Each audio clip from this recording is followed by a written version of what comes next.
Theresa May will become Britain's new Prime Minister today. Her appointment comes after a dramatic few weeks in British politics. It's seen the country vote to leave the European Union and outgoing Prime Minister David Cameron resign. May now has the task of negotiating Britain's exit from the EU as well as appointing her new cabinet. Well, David Cameron chaired his final cabinet meeting here yesterday. We were told that it was an emotional meeting, plenty of tributes being paid from his fellow cabinet ministers. Some of those, of course, will be hoping that they can keep or secure a new cabinet position under Theresa May as the Prime Minister, who will be in charge by the end of today. There will be more tributes expected, of course, during David Cameron's final Prime Minister's questions at the House of Parliament just further down Whitehall here.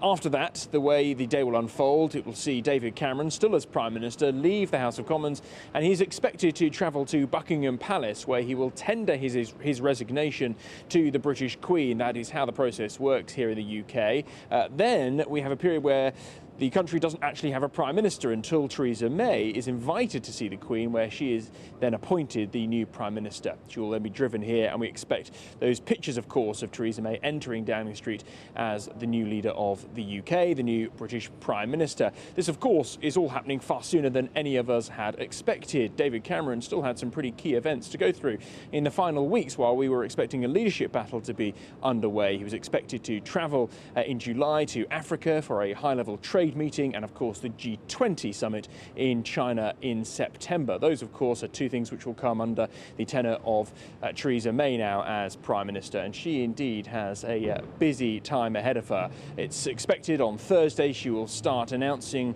who will be in her cabinet. As I say, many of those people in the cabinet now will be hoping to keep on to a job or get a new one.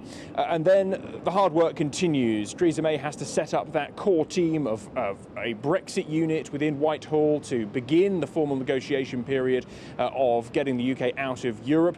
Decide, of course, when Article 50 will be implemented to start that two-year process. And next week there are some big things on the new Prime Minister's agenda. The vote on Trident, the UK's nuclear missile system, that takes place on Monday.